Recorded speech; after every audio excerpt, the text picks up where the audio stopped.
สบายดีจ้ะพี่น้องสบายดีสุขคนจะสวัสดีตอนเช้านะพี่น้อง6 โมงเช้า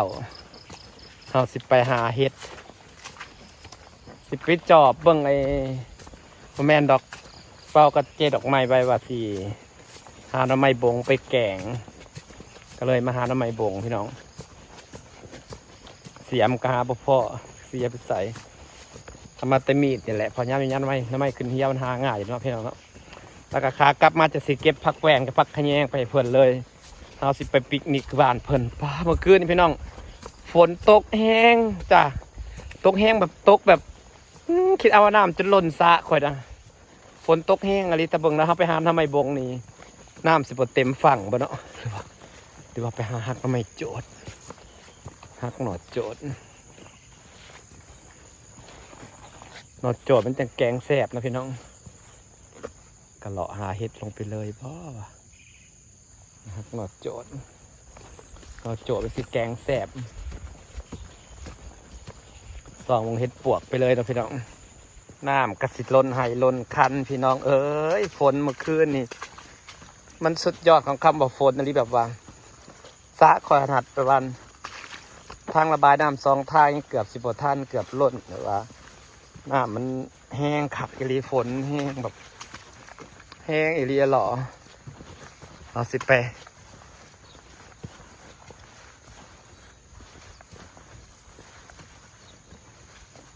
หาหน่อไม้โจดป่าววะ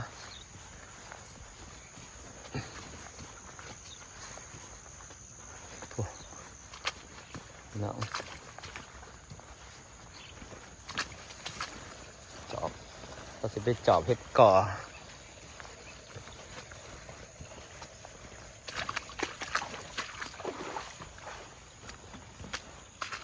เราสิมาเก็บผักแหวนผักกระแยง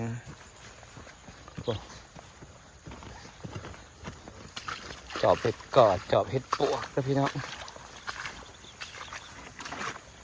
หาหนอดโจดป่ะ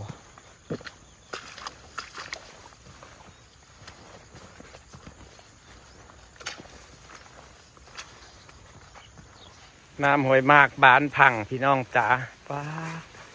ฝนแท้ฝนวาเมื่อคืนนี่น้ำห้วยจะเต็มฝั่ง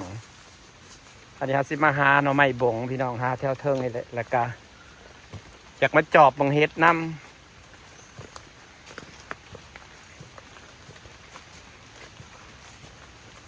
เผื่อมีดวงเผื่อดวงดีพ่อปลาเฮ็ดปวกออกนะพี่น้องเผื่อดวงดีพ่อเฮ็ดปวกมันหลับออกฝนตกมันก็หลับออกบางทีบางหมู่เนาะ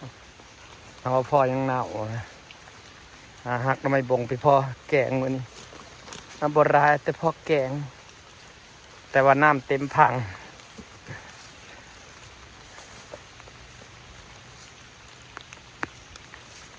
ก็แปลนถลับบัดนี้เฮ็ดสิออกอยู่แปลนเติร์ดนี่พี่น้องพาพี่น้องมาเลาะจะไปเจาะเพชรก่อนำ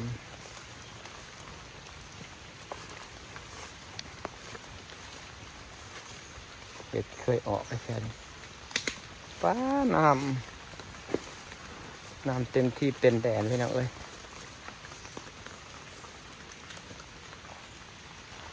น้ำห่วยกระมากเต็มพังพี่น้องเอ้ยหน่อไม้ก็สิหาบ่ได้เลยแบบนี้มันลงหาหน่อไม้บ่ได้จะได้ไปเก็บผักแหวนผักกระเนียไปหาหน่อไม้แถวไม่โจทย์แถวบ้านเขาแล้วแต่ก็อยากไปจอบตรงอยากไปจอบตรงเนี่ยจอบตรงเฮ็ดก่อ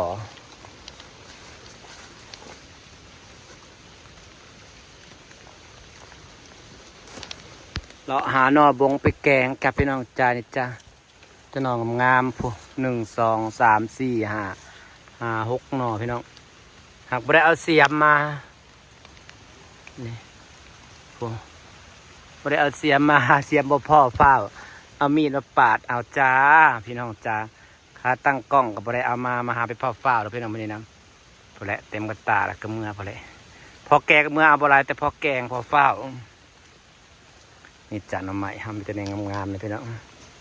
มาหาหน่อไม้นี่ ในงามๆพวกพี่น้องหาหน่อไม้แล้วก็สิมาเก็บผักไอ้ขะแยงผักขะแยงนานางนะกำลังเป็นกอนี่พี่น้องนี่จะเป็นกอเลยนี่หาเก็บผักขะแยงพี่น้องเก็บผักขะแยงเพื่อให้เจดอกไม้กับไก่พวกสวอนกันนี่ผักขะแยงนามันกำลังแบบว่าเป็นกอนะนี่พี่น้องขะแยงมันกำลังแบบเผาก็งามๆนี่ผักขะแยงกำลังเป็นกอแบบนี้พี่น้องนี่กอใหญ่ๆสินี่เห็นบ่ผักขะแยงเก็บไปให้เจ็ดดอกไม้กับแม่ลงทำก่อนกำลังเป็นกอผักขะแยงนี่เห็นบ่งามๆนะพี่น้องผักขะแยงผักอีฮีนเต็มอยู่พี่น้องนี่วันนี้นัดกันกินหมูหันอำมาลานัดจะโอ้ยฝนตกก็จะได้หอยมาลายดอกมันนี่เก็บหอยมานี่พี่น้องเอามากำลังเป็นเกาะบ่พิษผักกระแยงกำลังงามนี่งามกำลังเป็นเหงานี่เป็นเหงาอยู่พี่น้องผักกระแยงงามนี่มันอยู่ตามไหนาตามป่าเขาเนี่ยก็จะเป็นเหงาอยู่มาหาฮักหนอดโจดไปแก่มันจะแสบพี่น้องมันจังอ่อนมันเนี่ยหนอดโจดนะ40 ลากอยู่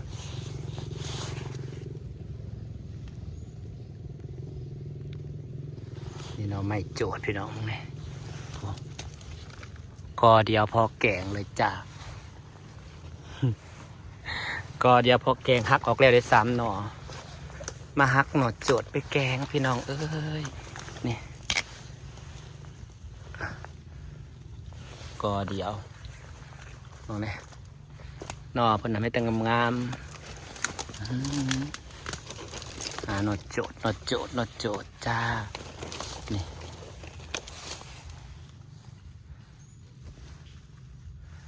เราไม่โจดไปแกงคนเด้อ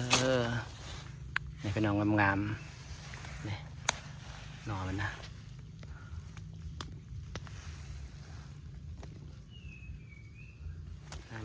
งามพี่น้องมาใหม่นะสั่งแกงจ้ะตรงนี้ปวดงาม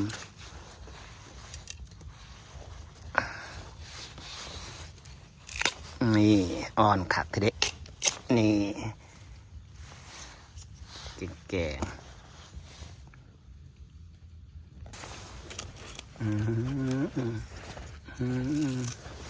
ป้าขาวงามเลยพี่น้องสัมสิแกงแซ่บอ่อนๆจ้ะนี่โคตรว่างามหน่อไม้นะพี่น้องนี่มึงเนี่ยฮักแตกเปาะ2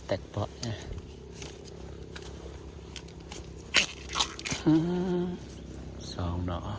นอนแห้งใหญ่พวกนี่นอโจดเด้อนี่จังอ่อนหรือพี่น้องมึงเนี่ยอ่อนในกระตาคอยจะจักหน่อไม้จักพักเวทจักพักกระแยงได้ครบปัจจัยอย่างจะไปแกงอยู่หน้าดอกไม้พี่น้องแกงซุ่มแกงแซวจะเบิ่งเนี่ยพี่น้องจะเบิ่งเนี่ยคอยบอกคอยสิมาล่างพักกับเบิ่งป่าเนี่ยตัวหน่อยตัวใหญ่โพดโพว่าแต่ย่างมาหาถ่าคือสิหิวแล้วเนาะใหญ่เลยพี่น้องตัวบักใหญ่เองเลยพอดีแหละจับขายปีใหม่ป้าแตกเซลจะเบิ่งในปลากันนะ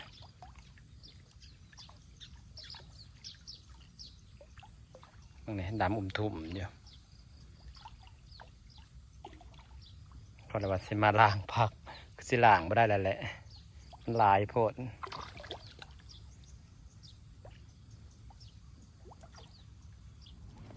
ล้างผักกดพี่น้องลูกกระแตกแซวๆอยู่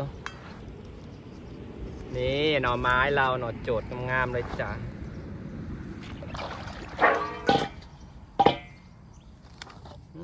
งามเลย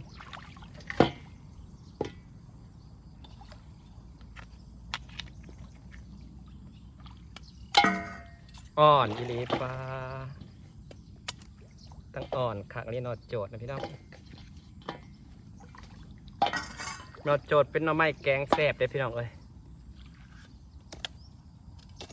มันสิอ่อนลูกกระแตกแซว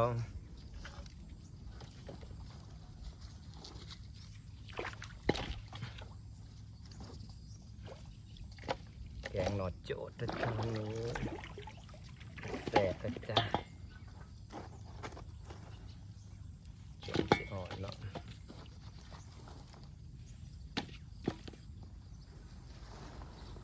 ผักแหวนอันนี้คือผักแหวนนะคะ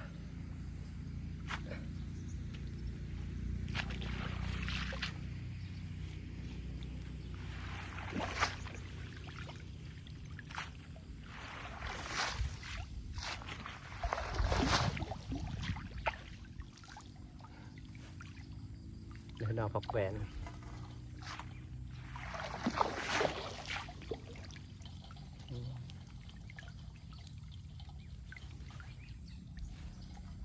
ตามขนาดสวยๆอันนี้คือผักแหวนเดี๋ยวเขาก็ไปล้างน้ำสะอาดอีกทีนึง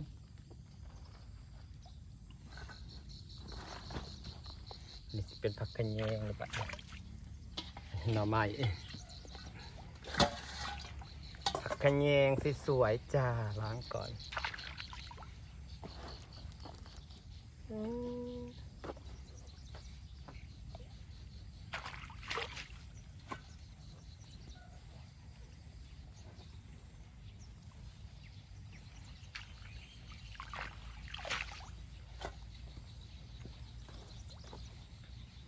งามแหงผักกระแยงนะพี่น้อง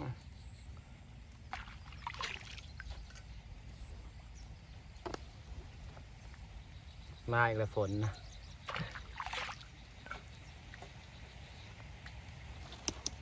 มาอีกแล้วไหมแต่พี่น้องฝนมาแล้วฝนมาแล้วจ้าพี่น้องจ้าสิฝากบรรยากาศไว้สักนิดนะจ้าพี่น้องอันนี้คือผักแหวนงามๆนี่พี่น้องล้างยังไม่ได้ขัดปันไดแล้วจังไปล้างน้ำสะอาดอีกทีหนึ่งผักแหวนงามนี่ผักแหวนงามนะจ๊ะวันนี้เราจะไปกินแกงหน่อไม้ซุ่มอยู่หน้าดอกไม้เบิ่งผักกระแยงก็งามหน่อโจดเราจะไปแกงฝากบรรยากาศไว้สักนิดนะจ้าสบายดีจ้าพี่น้อง